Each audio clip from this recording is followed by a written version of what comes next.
बिस्मिल्लाहिर्रहमानिर्रहीम। अस्सलाम वालेकुम व्यूअर्स, वेलकम करता हूं मैं आपको अपने चैनल इजाज़ ग्रीन लाइफ पर।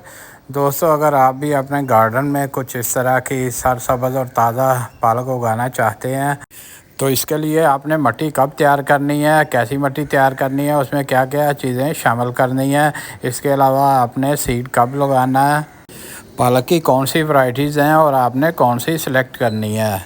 जब पालक की सीडलिंग तैयार होना शुरू हो जाती है तो आपने इनको परिंदों से कैसे बचाना है। पालक को ग्रो करने के बाद हम कितने अरसे तक इसकी हार्वेस्टिंग ले सकते हैं। तो दोस्तों, ये सारी चीज़ें आप आज की इस वीडियो में जानेंगे। जो दोस्त मेरे चैनल पर नए हैं वो इसको लाइक और सब्सक्राइब कर लें और साथ ही बेल आइकॉन को भी प्रेस कर लें ताकि मेरी आने वाली वीडियो का नोटिफिकेशन आपको फौरी तौर पर मिल सके। दोस्तों, पालक को हम क्यारियों के अलावा कंटेनर में भी ग्रो कर सकते हैं। अगर घर में कुछ ऐसे पॉट्स हों जो आप इस्तेमाल के काबिल नहीं रहे तो उनमें भी पालक बेहतरीन तरीके से ग्रो की जा सकती है। क्योंकि इनकी रूट्स बहुत ज़्यादा नहीं बढ़ती तो इसलिए हम इनमें पालक को ग्रो कर सकते हैं। दोस्तों, अब सबसे अहम जो काम हमने करना है वो किसी भी सब्ज़ी को उगाने के लिए मिट्टी को तैयार करना होता है।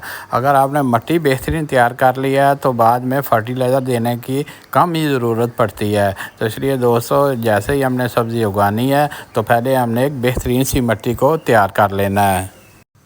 दोस्तों, इस क्यारी में जो आप मिट्टी देख रहे हैं ये 4 चीज़ों का मिक्सचर है। इसमें एक आम गार्डन सॉइल ली है यानी खेत की मिट्टी।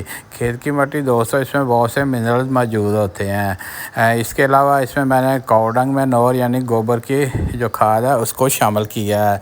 इसके साथ जो गले सड़े पत्ते हैं उनको भी शामिल किया गया है।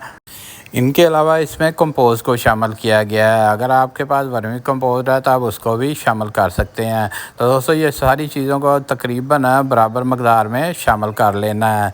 तो इसको मैंने तकरीबन 1 महीने तक छोड़ दिया था, इसमें कुछ भी ग्रो नहीं किया। अब इस क्यारी में बड़ी नरम मिनरल्स, न्यूट्रिएंट्स और विटामिन से भरपूर मिट्टी तैयार हो चुकी है। तो दोस्तों, ऐसी मिट्टी तैयार करने के बाद आप जो भी सीड ग्रो करेंगे उसका बेहतरीन रिजल्ट आपको मिलेगा। पालक का बीज उगाने से पहले इसमें अच्छी तरह गोडी कर लेनी है ताकि मिट्टी जो है मज़ीद अच्छी तरह मिक्स हो जाए। और ये दोस्तों, इसमें अभी नमी बहुत ज़्यादा मौजूद है। ये सीड लगाने के बाद मैं इसे अभी पानी नहीं दूंगा।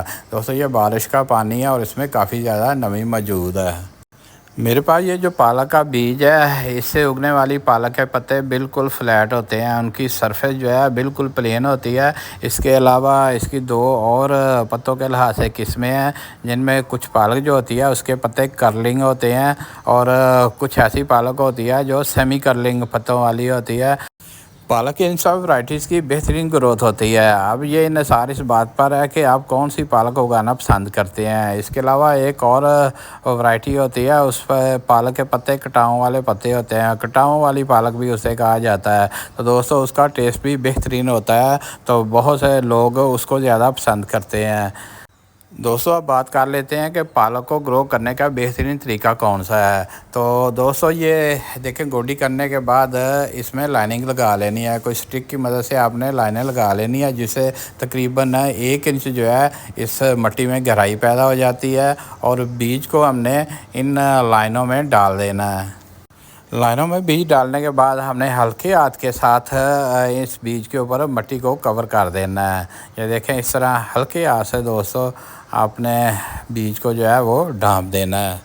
इस वक्त क्यारी में सारे का सारा काम मेरे वाला साहब ने किया है। गोडी भी उन्होंने की है और बीज भी उन्होंने लगाया है। मैं भी साथ साथ वीडियो शूट करता जा रहा हूँ। तो दोस्तों, बीज लगाने के बाद हमने इसमें अभी पानी नहीं देना। इस मिट्टी में बहुत ज़्यादा नमी है, जैसे इसकी नमी कम होगी बीज खुद व खुद उस वक्त तक ग्रो कर चुके होंगे तो फिर हल्के जो है मैं शावरिंग से इसे पानी दूंगा।